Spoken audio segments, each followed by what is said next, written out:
Bismillahirrahmanirrahim. Assalamualaikum warahmatullahi wabarakatuh. Perkenalkan, saya Rani Hawi Andri.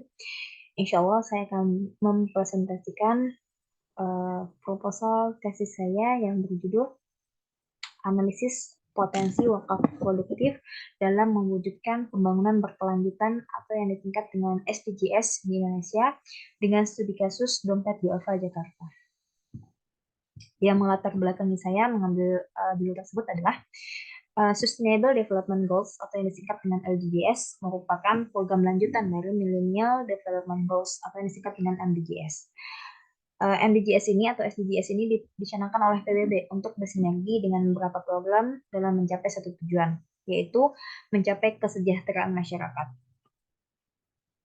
Salah satu tujuan lembaga filantropi juga sama, yaitu untuk mencapai tujuan masyarakat.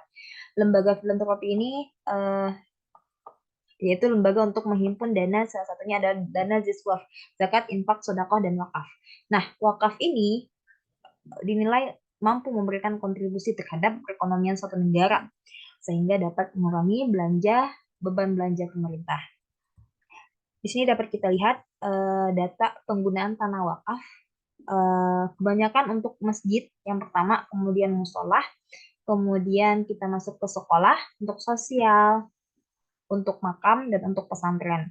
Penggunaan tanah wakaf ini rata-rata masih bersifat konsumtif. Kemudian, Dompet Duafa mempunyai program-program yang dirancang. Dan program-program ini sejalan dengan misi pembangunan 2030 atau pembangunan SDGs ini, pembangunan berkelanjutan. Jika kita lihat ya, dana penghimpunan zakat dana penghimpunan wakaf pada Dompet Duafa dari tahun 2017 sampai tahun 2021 itu mengalami peningkatan. Dari tahun 2017 ke 2019 mengalami peningkatan, hanya pada tahun 2020 karena itu salah satunya adalah gejolak ekonomi yang cukup tinggi ya pada 2020 itu mengalami penurunan. Nah, namun ini bisa diatasi dengan kita melihat data tahun 2021. Dana penghimpunan dana wakaf Dompet Duafa pada tahun 2021 meningkat tajam, meningkat yang cukup signifikan ya, yaitu dari 18 miliar menjadi 29 miliar pada tahun 2021. Nah, berdasarkan latar belakang tersebut, penghimpunan dana banyak, kemudian wakaf produktifnya masih banyaknya pemilihan masyarakat untuk masih banyaknya penggunaan tanah untuk wakaf konsumtif, maka dari itu saya mengambil rumusan masalah yang pertama, seberapa besar peran Dompet Duafa dalam penghimpunan dan penyaluran wakaf produktif.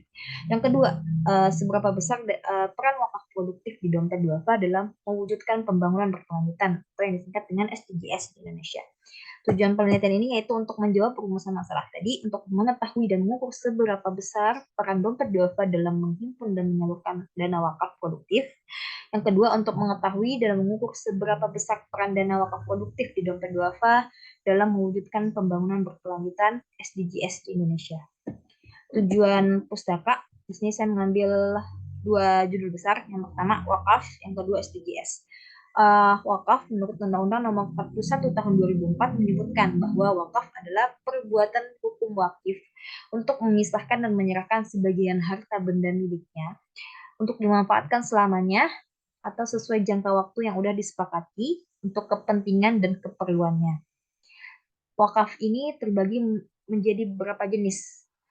Nah, salah satunya kita fokus ke sini adalah tentang wakaf produktif, yaitu sebuah skema pengelolaan donasi wakaf umat, yaitu dengan memproduktifkan donasi tersebut. Setelah donasi tersebut produktif, hingga mampu menghasilkan surplus yang berkelanjutan. Jadi dari hasil surplus inilah yang disebut dengan wakaf produktif. Kemudian kita masuk ke SDGs. SDGs yaitu Sustainable Development Goals. Ini disepakati pada PBB ya. Perserikatan Bangsa-Bangsa, para pemimpin dunia secara resmi mengesahkan agenda tujuan pembangunan SDGs ini ada 17. Nah, SDGs ini tidak hanya semata-mata menjadi kesepakatan global, akan tetapi juga menjadi cita-cita bangsa. SDGs ini berisi 17 tujuan dengan 169 target. ini berlaku dari tahun 2016 sampai 2030, yaitu untuk dengan tujuan mengatasi kemiskinan dan yang lain sebagainya. SDGs ini bisa dipakai di seluruh negara tanpa terkecuali. Nah, berikut saya rangkum ya beberapa tujuan SDGs yang 17 itu. Yang pertama yaitu tidak adanya kemiskinan. Yang kedua, tidak ada kelaparan. Yang ketiga, kesehatan yang baik. Kesehatan yang baik memastikan kehidupan yang sehat. Yang keempat, pendidikan yang berkualitas. Yang kelima, mencapai kesetaraan gender. Kesetaraan gender untuk perempuan ya, untuk perempuan, kemudian memastikan kesediaan air bersih dan sanitasinya, kemudian akses terhadap energi yang terjangkau, kemudian mendukung pertumbuhan ekonomi yang inklusif, kemudian membangun infrastruktur yang tangguh, kemudian mengurangi ketimpangan antar negara, kemudian membangun kota dan pemukiman yang inklusif, kemudian memastikan pola konsumsi dan produksi berkelanjutan, mengambil aksi negara dalam memerangi aksi iklim ya. Kemudian kehidupan di bawah air dilestarikan, dan juga kehidupan di darat baik itu flora, fauna atau seluruh makhluk hidup yang ada di darat dan juga di bawah air. Kemudian yang ke-16 yaitu mendukungnya masyarakat damai dan inklusif dalam pembangunan berkelanjutan. Kemudian menguatkan ukuran implementasi dan merevitalisasi kemitraan global. Nah, berikut adalah tujuan dari SDGs sendiri ya. Ada 17 yang dirangkum di sini. Jadi tujuan SDGs ini sejalan juga dengan program-program yang ada di lembaga filantropi tersebut. Nah, kerangka pemikirannya di sini saya mengambil judul analisis potensi wakaf produktif dalam mewujudkan pembangunan berkelanjutan atau yang disingkat dengan SDGs, studi kasus yaitu dompet duafa. Saya telah menemukan beberapa telaah ya, mengumpulkan studi literatur, menemukan identifikasi masalah. Yang pertama yaitu masih kurangnya data penelitian terkait wakaf produktif yang dihimpun oleh dompet duafa sendiri. Yang kedua yaitu belum ada ya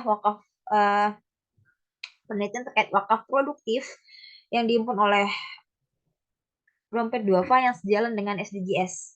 Nah, kemudian penelitian ini saya menggunakan metode penelitian deskriptif kualitatif dengan teknik pengumpulan data primer dan sekunder. Teknik analisis datanya saya menggunakan analisis data MVivo software ya. Dari metode tadi saya mendapatkan hasil penelitian. Kemudian hasil penelitian tersebut saya mendapatkan jawaban dari rumusan masalah saya yang tadi, yaitu informasi mengenai wakaf produktif dompet duafa, kemudian perannya terhadap SDGs tersebut.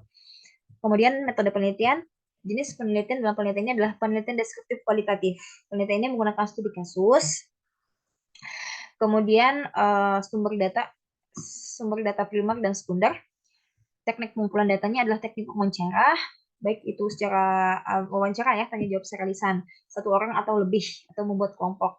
Kemudian teknik dokumentasi atau mengumpulkan dokumentasi berdasarkan peristiwa-peristiwa yang sedang berlalu. Analisis datanya yaitu saya menggunakan software yang bisa digunakan untuk deskriptif kualitatif, yaitu software MVivo adalah suatu perangkat lunak analisis data kualitatif dengan bantuan komputer yang dikembangkan oleh KSR. Pengembangan perangkat lunak ini penelitian kualitatif terbesar di dunia. Perangkat ini memungkinkan untuk penyelidikan kualitatif di luar pengkodean, penyortiran, dan pengambilan data. Sekian paparan tentang proposal tesis saya. Kalau banyak kurangnya saya mohon maaf. Saya minta sarannya dari Bapak-Bapak Penguji sekalian. Sekian. Assalamualaikum warahmatullahi wabarakatuh.